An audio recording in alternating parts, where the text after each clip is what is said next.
Not sourdough Sam. No, Sourdeath Sam. Sourdeath Sam. Sourdeath Sam. Sourdeath Sam. Disrespect to Sourdeath Sam will not continue.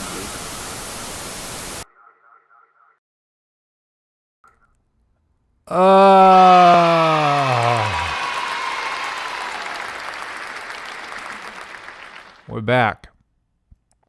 We're back. Great. Here we go. Look, Oh, God. you or anyone Kyle else telling me it 5000, wasn't the result everyone. we wanted. I know that. You think I'm happy watching my defense implode in the fourth. We blew it. Simple as that. But calling me a loser, get the hell out of here with that crap. Why don't you put on a headset and try doing this job yourself? Look, man, the whole game, we had the lead. Classic Shanahan, lose by 10 points in the fourth quarter. That is so typical. But look, man, we got a really special show. I don't want to hold everyone up too much longer.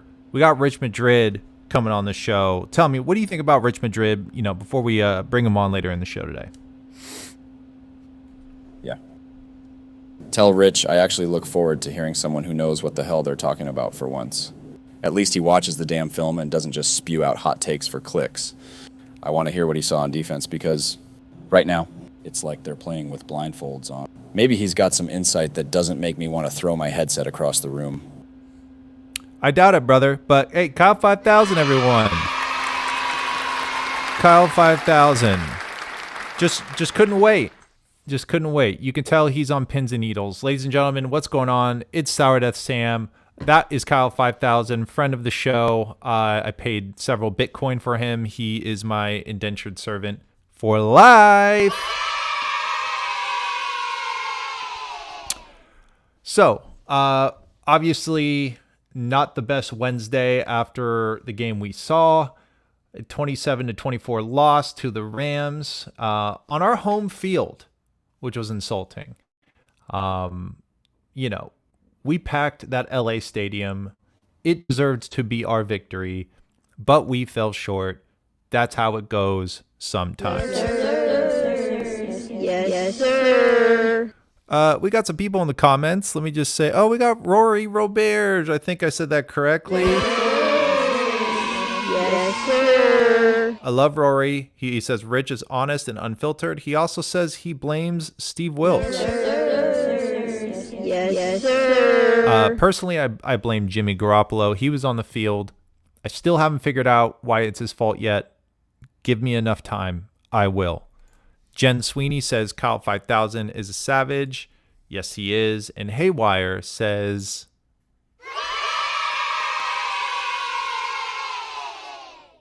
Gotta love it. As I was saying before, I'm in a perpetual state of distraction. It's sort of just the way I live my life. The 49ers are exhibiting some dangerously discouraging behavior on the field.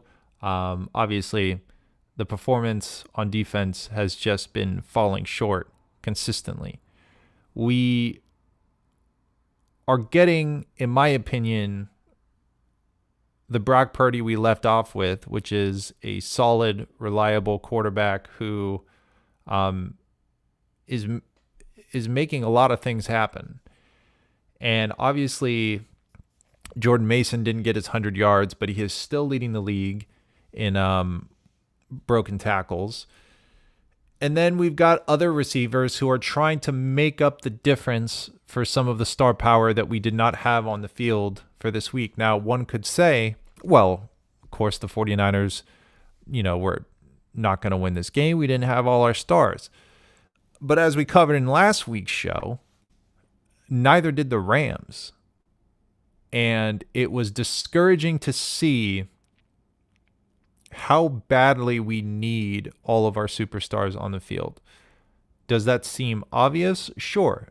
The more superstars you have on the field, the better. But it became unnerving to sort of future cast a little bit and identify a reality where next year we aren't going to be able to keep everybody. Is this sort of the beginning of what it looks like? Now, our offense was less of the concern to me. But we also have another injury that is now looming over us, over one of our superstars. Javon Hargrave is unavailable for the rest of the season. And who knows what we would have done with that contract next year anyways. But what we're seeing over the first 3 games is a 49ers team that looks like they might be running out of gas. Some of it is due to injuries. And look, many of these players are coming back. George Kittle may be back as soon as this week. Debo may be back as soon as next week. We don't know what's going on with CMC. And we would presume that Ayuk will become more of himself, or at least get more looks, get that clicking as we approach these next coming games. But it is concerning to see that we don't look as dominant as I think we may have needed to in this first stretch. We're in last place in the NFC West, and the games we're dropping are to NFC teams, which is not ideal at all. So very, very interesting times in 49ers land. I'm going to bring in some of these comments, and we're going to keep this party going because we've got a big show. We've got Rich Madrid coming on. Mr. Watch the Fucking Film himself will be on the show to talk about what he's seeing. Jen Sweeney says, Brock and Jennings were fantastic. You know what? They were fantastic. And I think it's time, after all of the discussion about my concerns, to talk about my motherfucking dog of the day. Big dog. Big dog. Dog of the day. Jawan motherfucking Jennings. Jawan motherfucking Jennings.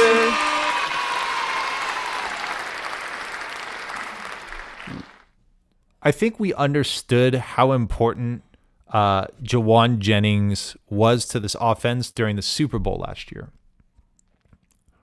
I think we began to understand the gravity of how much he can step up in a time of need in this past game against the Rams. Look, you can point to the Rams' injuries as saying, well, you know, they perhaps were more porous than they would have been normally. But we're talking about 11 receptions, 175 yards, and 3 touchdowns. He's the first 49ers receiver to get 3 or more touchdowns in a single game since Terrell Owens in 2001. He's the first player with 3 touchdowns since George Kittle. George Kittle is a tight end, but still, for a wide receiver, since Terrell Owens in 2001.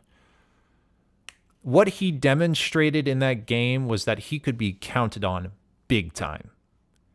He hardly... There was hardly a pass that came his way that he wasn't willing to snatch out of the soul of whichever defender he was up against. And these are things we kind of knew about Jawan Jennings, but we obviously have Debo. We obviously have Brandon Ayuk. And so often he's sort of in this sort of selfless third position at wide receiver where, you know, certainly third and Jawan, you throw to him, you began to see why. A little more when you gave him some more targets. He was willing to snatch anything from anyone at any time. And it was amazing to watch. Honestly, such a bright spot in the game and such a disappointing result.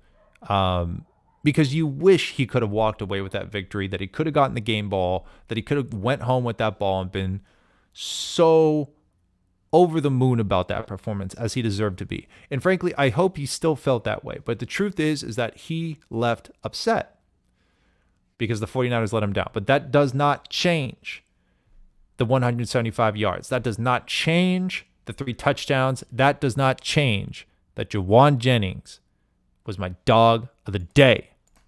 Big dog. Big dog. Dog of the day. God, I love that graphic. Okay, we got a few more things. a few more points of business here. First of all, let's just go ahead and just dive in. Hold on, let me just post some of these comments. Y'all are chatty today. I like that. Yes, sir. Yes, sir. Rory says Jennings is the player we had hoped Jordan Reed would have been a couple years ago. Yeah, I think that's fair to say. And Jordan Anderson says, man, what a disappointment of a season so far. Yes, sir. We got games ahead of us. I'm gonna keep looking forward, but boy, does it feel like sort of the wheels are falling off a little bit. Speaking of the wheels falling off, I have not won a parlay yet, and it's time for me to try again, because what better thing to do than to be persistent in this life? And that's what I choose to do with Sourdeath Sam's $5 pick'em. That's right, for $5, you could win over 1,000 by just making a bunch of bets all at once. The kids call it a parlay. A girlfriend calls it a mistake. But for me, I look at it as an opportunity to try again. And that is fun to me. Look, guys, Patrick Mahomes, you know he's going to get over a half a yard. That's a gimme pick. All right? Gimme pick. We got Malik Neighbors. I got him getting a touchdown. He's on my fantasy team. He's been a dog. Ezekiel Elliott, I got him getting a touchdown against the Giants. Mike Evans, I got him getting a touchdown. I'm just a touchdown guy. I go for broke, which is probably why I lose all the time. Dallas Goedert, I got him getting a touchdown. Justin Jefferson, got him getting a touchdown. Brock Purdy, I got him throwing 2 touchdowns. And you know what? While we're at it, I got Jake Moody kicking 2 field goals. Is it a mistake to have the 2 touchdowns and the 2 field goals on the same card? Probably. But you know what? I don't even care. Yes, sir. I don't care. So, ladies and gentlemen, if you want to test your might, if you want to be the general manager of your sports betting life, go ahead, give it a shot. bit.ly/Sourdeath Sam. That's bit.ly/Sourdeath Sam. I haven't won one yet, but it's coming. Yes, sir. Believe that. Hey, listen, I got more things to put you through, unfortunately. This one was a big one today. So I'm gonna let you in on a secret. Speaking of persistence, I have been if there's one thing you know about me on Twitter, it's that I can be very persistent. It's how I ended up with a signed battle axe from George Kittle. And today we got a really special opportunity to get to know an NFL player a little bit better. And let me just show you guys a little something. So since February of this year, of 2024, I have been trying to get Sauce Gardner to tell me what his favorite flavor of ice cream is since February. All right. And I have been persistent. I have gone nonstop at almost all of his tweets trying to figure out what is this man's favorite fucking ice cream. Ladies and gentlemen, we have our answer. This is an exclusive 49ers public access breaking news moment.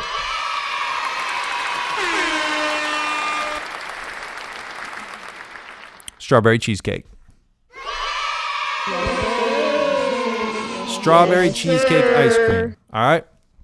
That's crazy. You know why it's crazy? Because it's a good ass pick. That's a good ass pick. You know what I mean? You got such a beautiful combinations of flavors. You get the graham cracker, you get the strawberry, you get the creamy. You blend it all together. What does that give you? Something pretty special. Look at this shit. Look at this. Look at this picture of this strawberry cheesecake ice cream, bro. Yes, sir. Yes, sir. Just want to rub my face in it. I want to just keep it with me at all times, just like in a little ice box. Whenever I'm feeling sad, just a little scoop of this. That's what I'm saying. So, Sauce Gardner, I appreciate you, man. You didn't have to share. You didn't have to share this with me, but you did. And I appreciate that. And Haywire says, hey, look, Sauce stays elite. You got to believe it. I mean, this was a good pick. A good cornerback knows how to get a good pick. I think that's the lesson we've all learned here today. And we love that. We love a good pick. Listen, I want to know what you guys think about this past game. Truthfully, I am a little concerned, but I do believe that better games are ahead, right? I think the Patriots is a must win. And I think if we can get a little bit of momentum after that game, we've got Debo coming back. Obviously Christian McCaffrey would be a great addition, but we have Jordan Mason handling things quite well. So is it the same? No. Is it a serviceable running back in this offense? Absolutely. Again, number one in broken tackles this season. That's incredible. Raymond Martinez Jr. says, this is the content we didn't ask for, but needed. Hey, you know what? I think so. Look, we got Rich coming on the show. Rich Madrid's coming on, but we do have one comment here from Jorn. Very concerning loss. Special teams continues to haunt us. Yes, and I'm so glad you said that, because it's becoming such an albatross around our neck. It's growing so concerning to me, this special teams matter, that it actually feels like one of these days it's going to just completely tear us down at the wrong time, at the wrong game. And that's going to be the difference maker in one of these matchups. It almost feels inevitable. I'm starting to think that we don't even see CMC this season, says Jen Sweeney. It's possible. I really do think it's a possibility. Now, there are some folks who do believe that his trip to Germany is actually a good sign, perhaps, that he's just trying to get things accelerated. There are certain treatments that are available there that are not available in the States, so I hear. Now, I would like to be optimistic, but I think that's very much a real possibility. Pearsall coming out of the backfield, flashing bling soon. Very true. Very true. And lastly, JKBG says, Rich Madrid seems like a butter pecan kind of guy. Hey, I like butter pecan, personally. Throw a little bit of chocolate syrup on that. Well, wow. Ladies and gentlemen, I have a little surprise for everyone. I was so moved by Arthur Blank inducting himself into the Ring of Honor of his own team that I decided that I wanted to induct myself into the 49ers public access Ring of Honor. And so, well, I went and did that. And I was able to get the general manager of the entire fucking universe, Tron Lynch, to help bring me in to this big momentous moment. And I want to share that with you right now. Ladies and gentlemen, my induction video into the 49ers public access Ring of Honor. Congratulations to Sourdeath Sam for making it into the 49ers public access Ring of Honor. You're a heck of a guy, and gosh, and your commitment to broadcast excellence is second to none. Like I always say, it's all about putting your best foot forward and being the best you can be at anything you do. And just because nobody watches your show doesn't mean you aren't occasionally worth listening to. I congratulate you on whatever it is you do here, and I hope you don't kill yourself.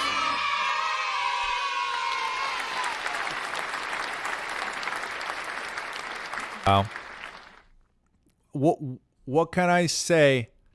First of all, I'd like to thank Tron Lynch, general manager of the universe, for helping me with this moment. Obviously, this has been a labor of love. I am just so grateful for all of you. I'm also grateful for me because I am now a Ring of Honor recipient. So Rory says about damn time. Yeah, me agreed. I've earned this. I've been waiting patiently. Haywire says congrats, you earned this. Yeah, I mean, what can I say? Yes, I'm like, sir. Yes, sir. I'm built for this. And we also have someone speaking about a certain reporter, almost like Spreadsheet, who said he's the most objective Niners reporter. He's full of shit. I'm the most objective 49ers reporter. You could tell him I said that. Jot that down in your little standard notebook, pal. Mr. Objectivity, they fucking call me. So I really appreciate you guys. Truly, it means a lot to me. And Haywire, I think he sums this up pretty well. He says, never kill yourself. Tron Lynch believes in you.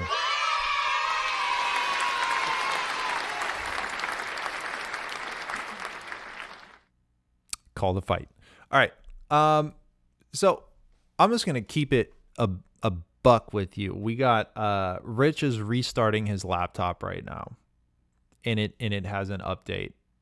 And I'm all out of shit to do. What I will say is that one of the things that I am most looking forward to this week is an Ayuk bounce back. I think a lot of hate was casted his way. And I made a joke online and I said he's pretty good for a wide receiver 3. It was mostly poking fun at his utilization that week. It has nothing to do with his ability to perform at a $30 million level. But I do think that his time is coming. And I think once he starts letting it rip, it's going to be really special to watch again. And it's going to be really cathartic as a Niners fan. It's going to be a we're so fucking back moment that I think we all desperately need, because we have been in a it's so over mode for a stressfully long amount of time. So that's what I think. I think the Ayuk situation will get better. Jordan Anderson says, ask me anything time. Sure. Why not? We'll just, if it's good, we'll keep this part in the podcast. And if not, then we'll cut it. By the way, I got a podcast. I should plug my shit. That's what I should do. Come on, Patrick. All right. YouTube plug, Sourdeath Sam. Come on, guys. Like and subscribe. I see a lot of you just lurking around. Stop lurking, baby. Start liking. That's what you should do. Like and subscribe. YouTube.com/@SourdeathSam. Okay. Plugged that. And then go ahead and find me on Spotify, and also find me on iTunes podcasts. You can find me on the street. You can find me certainly in a sandwich shop. You can find me at the A's game tomorrow, because I am lucky enough to be able to squeeze in a few hours in between work to watch the Coliseum disappear Yes, sir. into oblivion. And you can find me in your local grocery store looking for various meats and cheeses. Okay. Haywire wants to know, what is that shirt? Corn dog. Ooh, I'm so glad you asked. You like that? Look at that. Incredible. It's my favorite shirt I've ever owned in my entire life. Ass. Excuse me? All right, you're not invited to the show. Let's see. Do you have a lucky jersey for big games? Actually, I have a jersey I like the most, but we keep losing when I wear it. So I don't want to talk about it. Yeah, and that's pretty much it. We got Rich Madrid coming on. He's in the green room right now, just getting his shirt and pants on. Boo that, man. That's what I'm saying, Rory. Get out of here with that. Someone asked me what hair product I use. I use a product, true story. I use a product called Twisted Sister. It works phenomenally. And real proud of it. I ship it from Amazon. It's pretty nice. Raymond Martinez says, "You're the reason we're losing. Thanks a lot." Scratching my head or shaking my head. Look, man, you're probably not wrong, but I'm going to try to scapegoat Jimmy Garoppolo if I can. I think that's probably the best strategy for me. Deflect.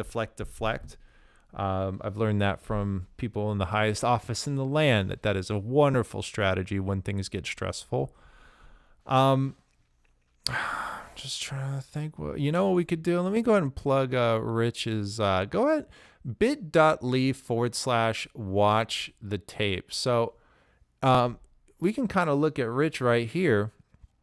He's on an Apple Watch and he's looking at you, and you can tell that he's looking into your soul. He's seeing the tape of how your life has turned out.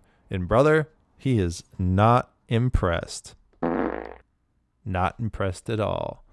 But if I'm being honest, he does look pretty good there.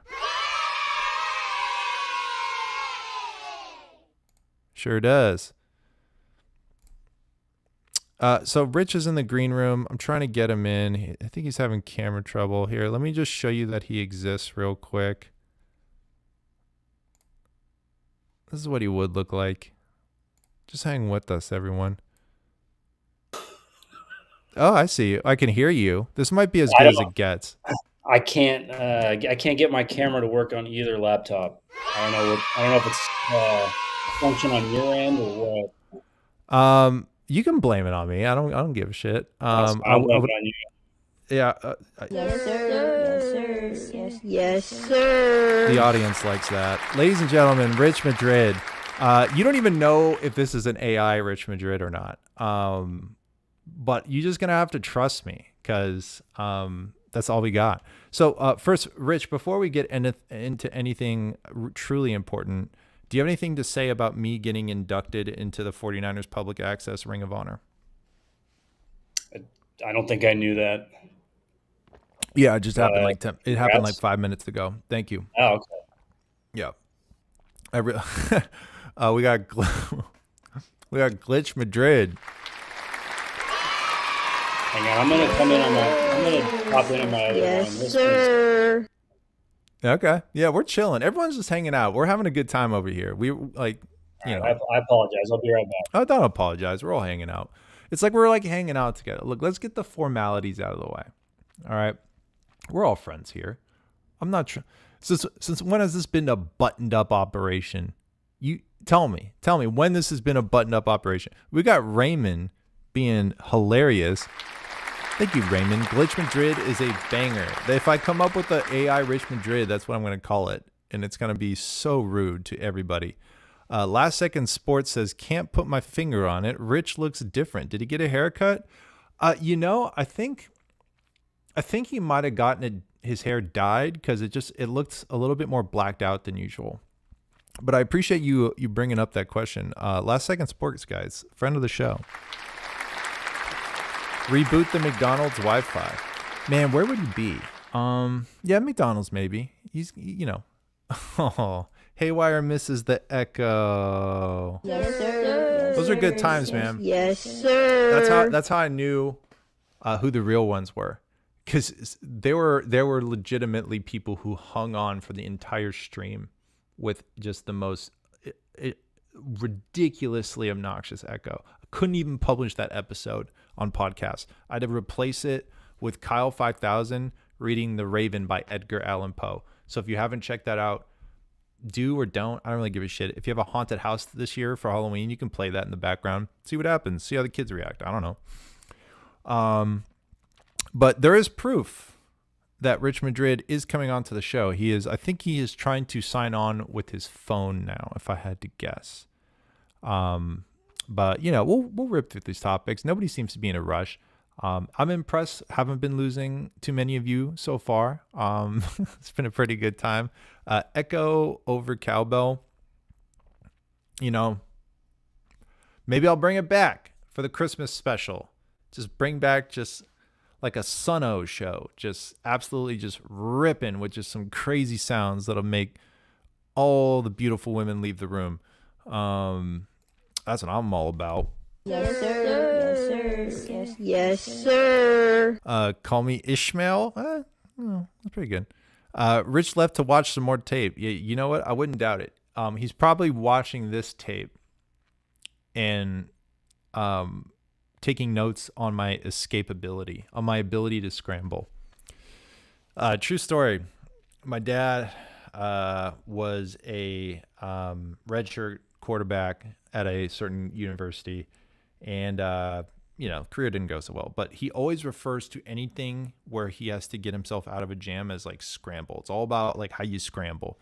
And to this day, I always think of obstacles that way. A little Brock Purdy scramble, getting out of the pocket. All right, how do I get around this linebacker launching at my face? We'll see. So we got a leads question in here.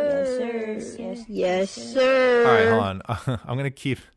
Rich is here. He's gonna have to sit through the answer to my leads question. I don't know if he has to turn it around yet. I mean, we will see how the next games go. Rich is a huge soccer fan, by the way. He loves English football. I think Leeds, as long as they are capable of pushing strong through the fall into December and not having what they did last year, where they were just like playing catch up towards the end of the year, I think we will be okay. So I don't know if he needs to turn anything around yet. I think that so far the people he picked up have been pretty good. Yeah, Rory. And with that being said, we have a deep sigh, which means that Rich Madrid has returned. All right, let's see how this goes. Enough bullshit. We'll talk about how we got absolutely rammed, baby. So obviously we took a 24-27 loss to the Rams. Did not feel good. Obviously, the biggest sting of all was a Kyle Shanahan signature, which is a 10-point lead down the drain. Rich Madrid, what did you see when you were watching this game?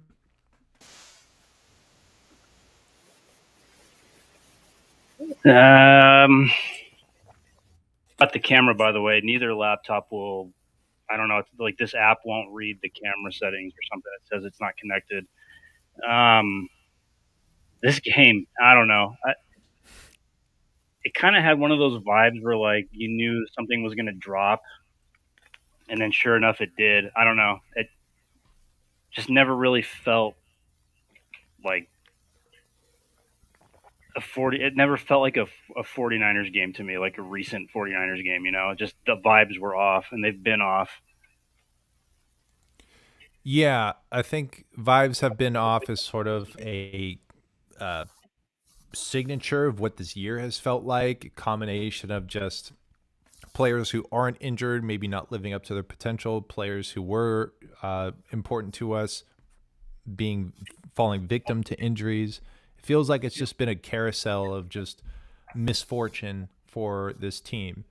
When you look on the defensive side, obviously that was sort of the star of the show when it came to everyone's ire. What would you say stood out to you the most when it came out to where we were falling short in that category? It sounds cliche, but they just don't feel like they have the same intensity they've played with. Even under Wilkes, it felt like a vintage 49ers defense from the last several years, and this season it just hasn't. I don't know. It's hard to explain, but the last two games have just not.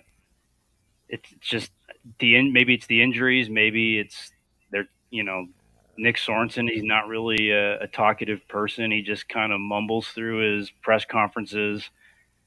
I don't know. The vibes are off with them, and I think that's what it is. It's just they just don't have the same level of intensity that we're used to seeing. Yeah, and I think what feels intimidating is the prospect of how fragile this defense fragilely this defense relies on Fred Warner as a nucleus, because Fred Warner is such an important piece of so much of the defensive success that we've had this season in effectively every game. And to realize how fragile this team, it would almost be akin to losing Brock Purdy. Like, effectively, if we lost, God forbid, if anything happened to Fred, it would feel that catastrophic of a loss, and I don't know if we'd be able to fill that void. Well, I mean, even this week they said Purdy was day to day with back issue, and it's just like, Jesus, like, what is this, like, common after a Super Bowl run that they make every time now? It's going to be like this. Like, they just can't. I don't know. It just feels like they can't get out of their own way, and they spend all offseason talking trash and all that, and I get they're going to say that, oh, they don't think they're not the best or whatever, but, like, Lenore said it the other day. We're just complacent. We just felt complacent. Like, dude, you have nothing to be complacent about the way the last several years have went. Yeah, and I know that in particular you had recognized how poorly they were defending bunch trips, for example. Can you walk me through that a little bit as far as what you were seeing on tape? Yeah, so the last two games, the Vikings and the Rams have killed him in bunch trips, and basically what that is, it's just three receivers in a bunch. You have two of them off the line, one of them's on the line, and what that does for the offense is it creates rub routes, it creates ways to get guys open with certain route combinations, and the way they've played it in the past, well, at least last year, I was curious about it, so I went back and watched some tape from last year and the year before to see the differences. And in 2022, they're playing it the way they did now, which is where they just play straight man-to-man on the guy they line up on. And in 2023, under Wilkes, they passed guys off. So even though it was man coverage, if one guy went out, the corner would take the first outside receiver, the safety or whoever's on the inside would take the first inside release, and then you'd have a guy playing number two no matter what. It's so you don't get picked, and then you play them at different levels so you don't have the rub routes and all that, and you can cover them adequately. Well, this year they're just playing straight man-to-man, and the Vikings hit them with that play on that drive in the fourth quarter, and then the Rams did it probably 3 or 4 times. And you release a guy underneath, and then Charvarius Ward has to run through the traffic over the top, and you just can't catch him at that point. So they're just creating all these ways to attack the weaknesses of the scheme right now, and it's probably the single biggest weakness outside of the lack of a pass rush. And that sort of brings me to my next topic, which is it time to panic about this defense? We obviously just lost Javon Hargrave to IR. Can you hear me? Yeah, I can hear you. Can you hear me?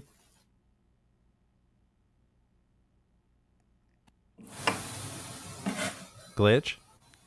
What is going on here? I hear you. Is it time to panic about Glitch Madrid? Yes, sir. Yes, sir. Yes, sir. Who's to say? McVay overcame having no starting wide receivers, tight end, and missing a few. Yes, that was what was so frustrating about this game is, come on. It's injuries against injuries. Come on. Wake up. Rich, talk more about releasing guys underneath, says the Ryan G. Hensley Show. Friend of the show. I don't know. I got cut off, or I don't know what happened there. I don't know how much you heard and what you didn't hear. Oh, don't worry about it. Ryan just wanted to know, wanted you to talk more about releasing guys underneath. Yeah. So what the Rams did with Atwell, right? There was a play. He made that. Stafford kind of threw it behind him, and he tipped it up. He batted it up to himself and caught it on the run. Basically, what they do is they'll run two guys off to try to create some traffic, and then Atwell runs underneath all of that. And so if you watch the play, Charvarius Ward has to run around all that traffic in front of him to try to catch Atwell. He never caught him. And I think that was on the touchdown drive at the end of the first half that the Rams had. I can't remember, but You basically kind of create pick plays or rub routes, and it gets a guy open underneath on a shallow crosser, and then he gets 9 or 10 yards easy, free access, free yards. So they're basically scheming. They're scheming our defensive backs into a knot. And Pretty much, they're putting them in conflict. So, as the cryon reads, is it time to panic about the defense? We lost Javon Hargrave to IR this season, or to a season-ending injury, and I think the question is how big a trouble is this defense? Are these schematic tweaks, or is this just bad news scoping out the rest of the season? Truthfully, I don't know, because I don't know if Collins and Elliott can pick up the slack in the middle. I don't necessarily think they're like the greatest pass rushers in the middle. I mean, that's something that Hargrave was pretty good at. And then, the guys they signed in free agency were other edge rushers that don't necessarily fit what they have run in the past. So I don't really know how this is going to play out. Like, you can get Floyd in there, and he's not great at run defense. He got shoved 3 gaps over on a play they gained 6 or 7 yards on, ran right at him. I'm not even sure. Like Givens, like he's a good depth piece, but he's not a guy that you want playing the entire game in the interior. And then the other defensive end, I mean, that could be is Matos hurt? I don't even know. I don't remember hearing his name called that much. But they just don't have a lot of. They're just very thin on the defensive line right now, and I don't know how they're going to generate any type of push or movement to get after a quarterback when they do get him in like a passing situation. So it's pretty bleak right now for that unit as a whole.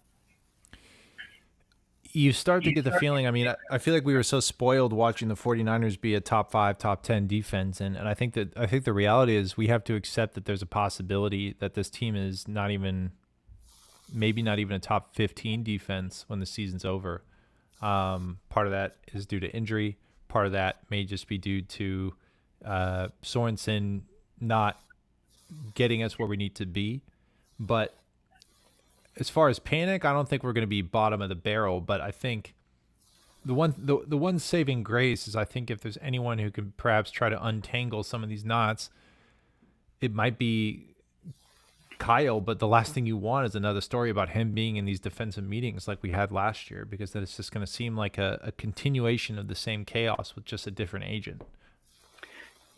Yeah, like the formula has always been the offense gets the lead and the defense holds it because they turn the other team one-dimensional, and that was the story early on last year. But you see when the offense can't move the ball or can't score or get that early lead, like they struggle. The defense struggles, and the offense isn't going to be able to put up 30, 35 points a game, 21 points early on in a game all the time, right? So those are the times where the defense has to kind of step in, and they can't. Last 2 seasons so far, they haven't been able to do it. The offense is certainly more than capable of doing it, but again, it's football. It's the NFL. It's not going to happen every game like that. So, where they're going to struggle this year is finding ways to keep them in games. And the defense right now, I don't know how they're going to do that. It's extremely concerning, and honestly, I don't know if we have any good answers. Hind, I think I'm saying this correct. Hind or Hind, I believe it's Hind, says they have to trade Debo and or Kittle to strengthen their D. Maybe. Rich, I want you to chime in here on a little segment we call True or False. I want you to tell me true or false to the questions I'm going to lay before you, and you are going to give a little explanation as to why you believe that to be the case. The first is going to be Nick Sorensen is to blame for poor defensive showing. True or false? I'm going to go false. And give me a little insight into why. Do you think it's more the players, or do you think, he's getting a bad rap? Yeah, I mean, this was the same thing with D'Amico early on, and people were really down on him after the first, 5 or 6 games that season.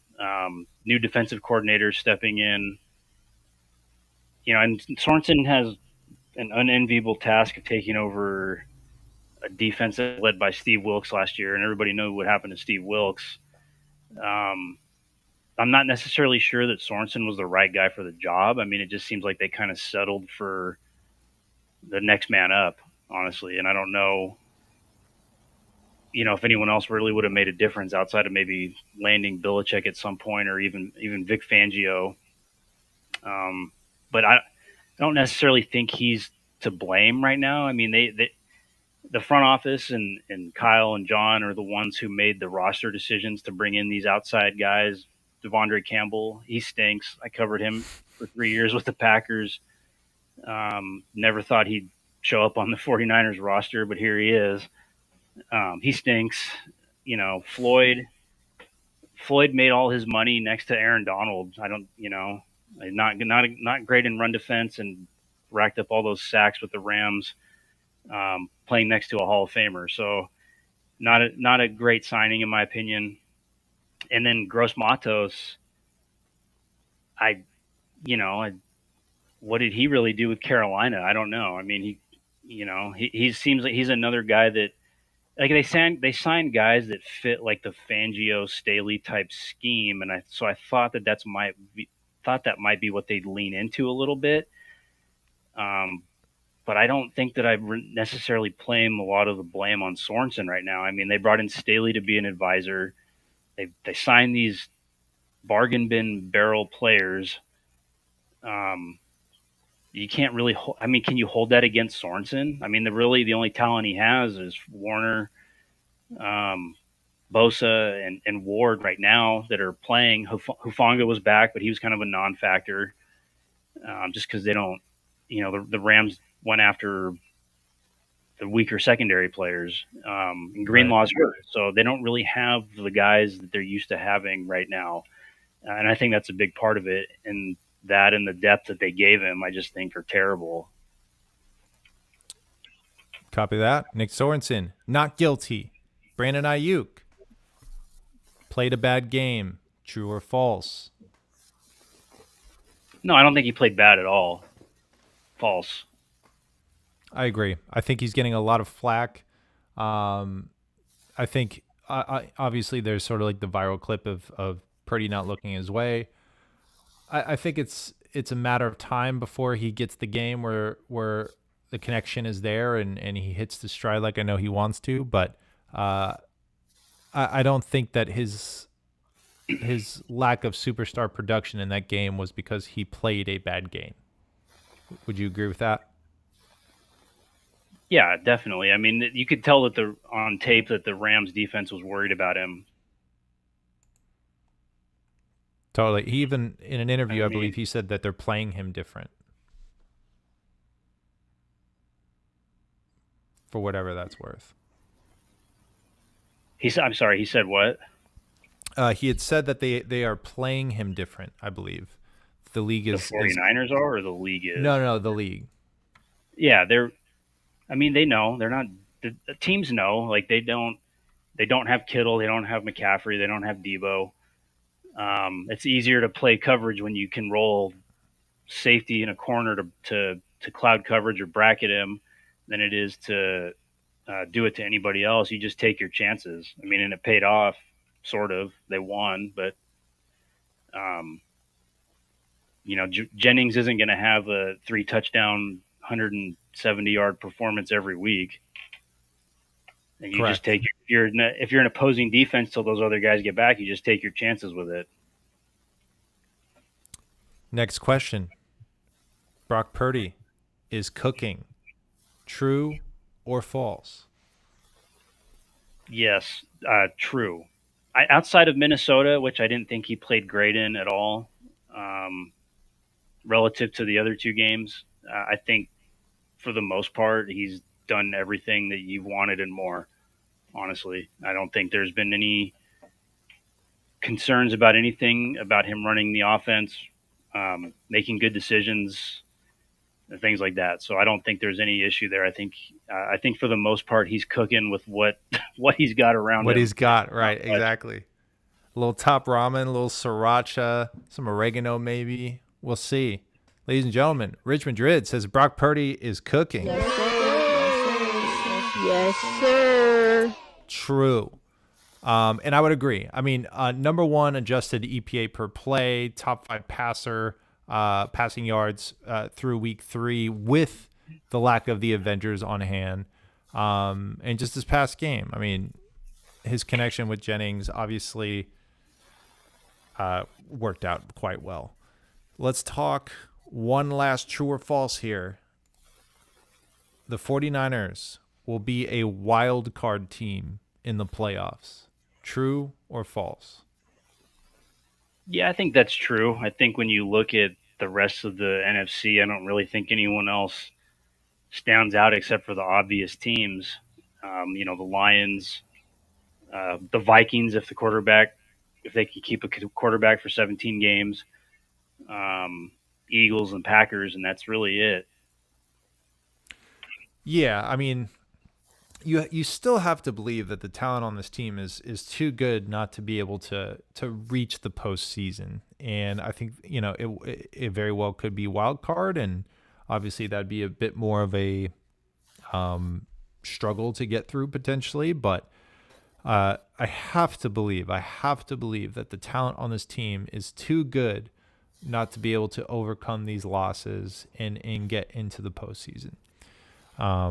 Which brings us to the game we have on hand this weekend, the 49ers versus the Patriots. What are you looking for in this matchup? I'll tell you what I'm looking for. I'm looking for our defense to step up.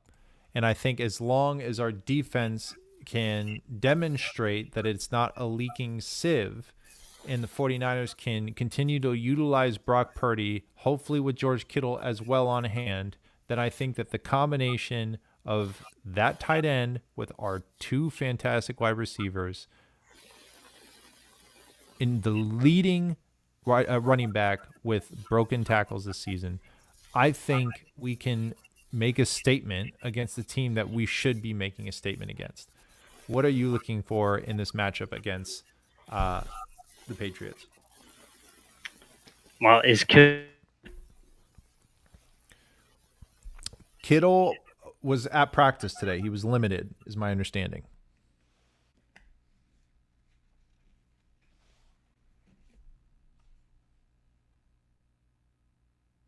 Rich? just really kind of an uninteresting team to me.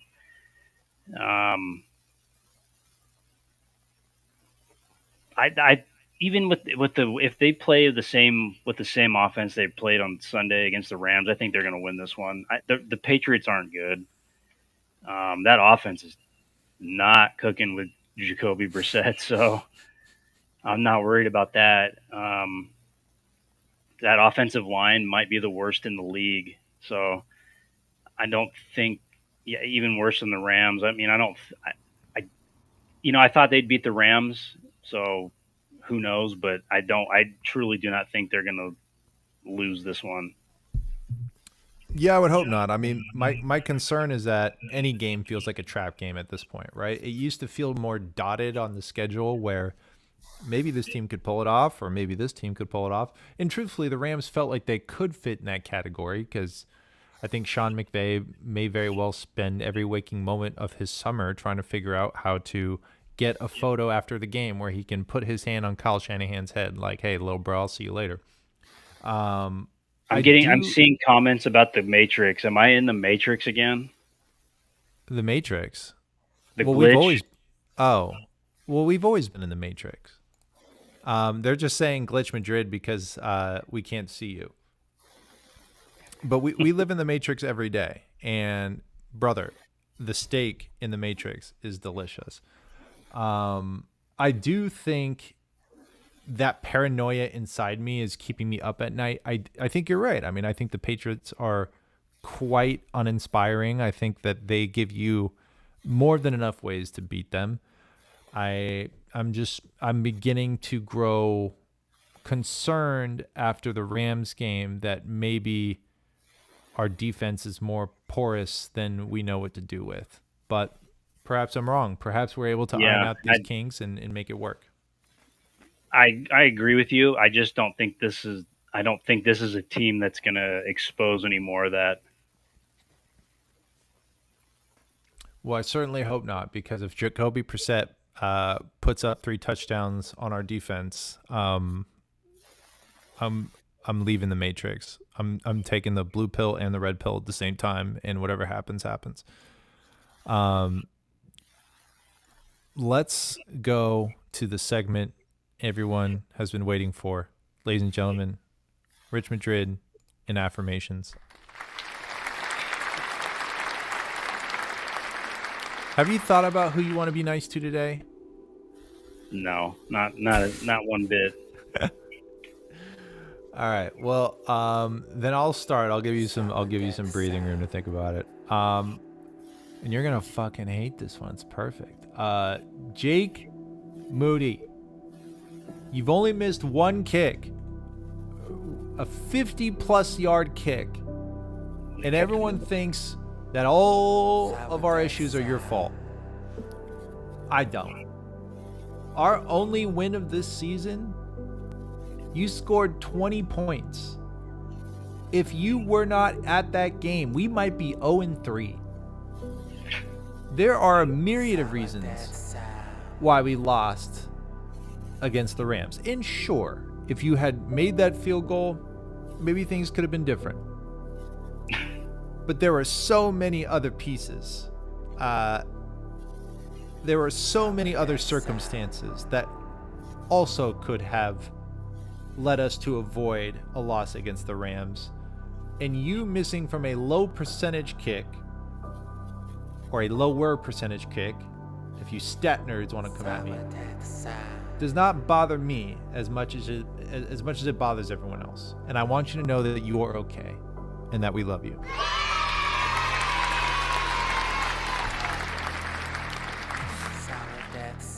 All right, your turn.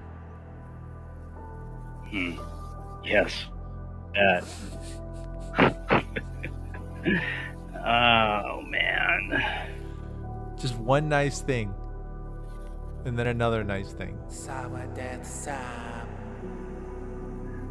You know, I'll start with Nick Sorensen. Okay.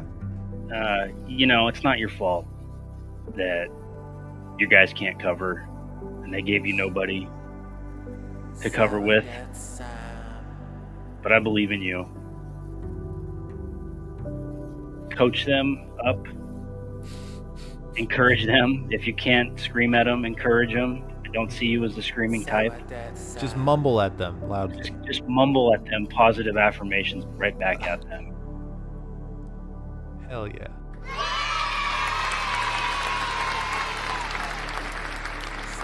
Oh, that was good. Okay, let me think. I'll do one more, I think. I want to give positive affirmations to I want to give it to Kyle. I know your life is so much harder now because now you're stressing and thinking about the defense and you're trying to think of the offense, and you lost to Sean McVay and you fucking hate that, and I know you do. But you're still that dude, and some of your most important weapons are coming back, and it's really clear that this season is going to really rely on you being in your bag, and I trust you to be in your bag, because so many people are trying to copy your bag because your bag is sick. Yes, sir. Yes, sir. All right, give me one more. I'll let you off the hook. Okay, let's see who's been quiet this year. Nick Bosa. Yeah. Let's go, man. It's an election year. I believe in you. I know you can find Yes, the energy, sir. the excitement, especially as we get closer to the November games. much like those steps on Capitol Hill, we need you to rush in there and sack them. Climb the wall, Nick. Climb the wall. Storm it. Storm it. Just look at that quarterback right in the eyes and be like, all right, that's like water boy the quarterback, and like boom, all of a sudden it's Nancy Pelosi. You know what I'm saying? Just like climb it. Storm it. Just look, right? Just the water sucks, Nick. Get after him. Yeah, exactly. Gatorade. What's like the equivalent for Nick Bosa? Medicare. It's like, no! Yes, sir. Storm it. Just, right? I don't know. Obamacare is what I should have said. There you go. Obamacare.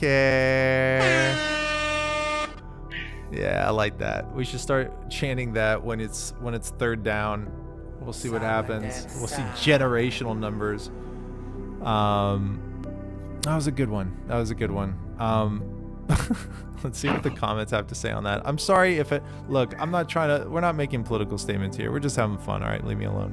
QAnon needs you, Nick. So true. So true.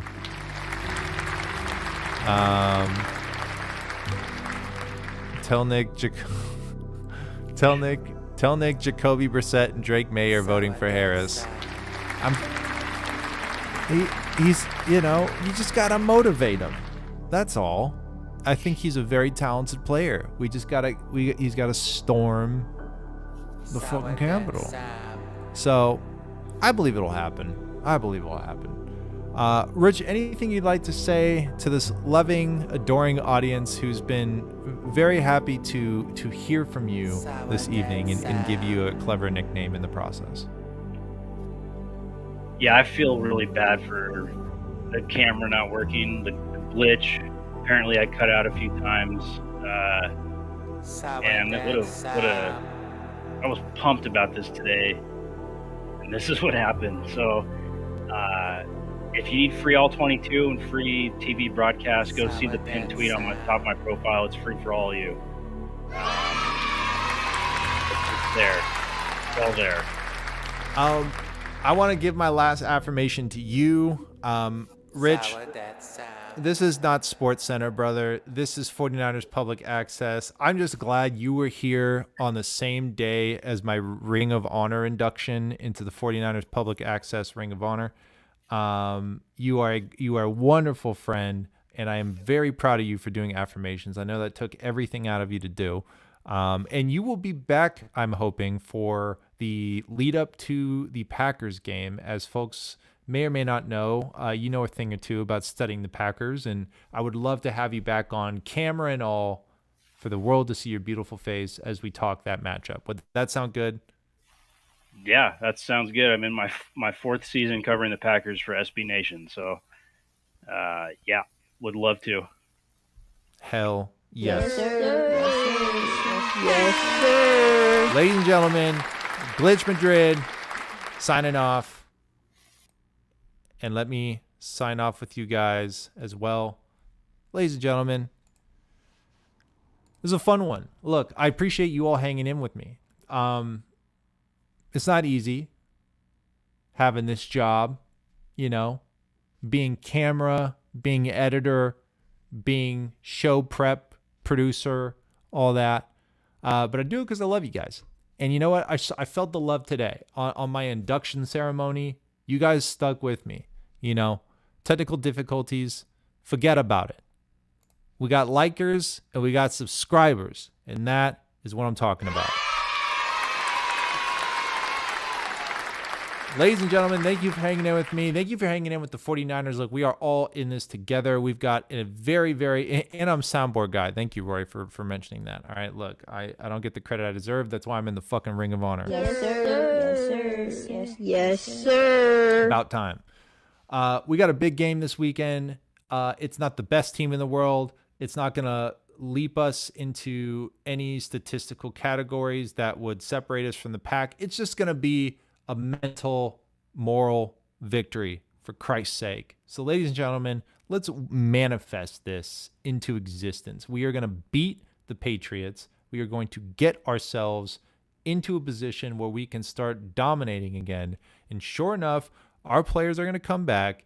We are going to make big moves, and we're going to get into the playoffs, whether it is a wild card seed or otherwise, and we will be a force to be reckoned with, because hopefully by that point, Christian McCaffrey will be back. Ladies and gentlemen, I feel exactly like Jam 18.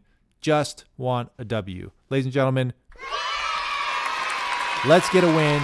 Let's get back on track. And I will see you guys next week for 49ers Public Access.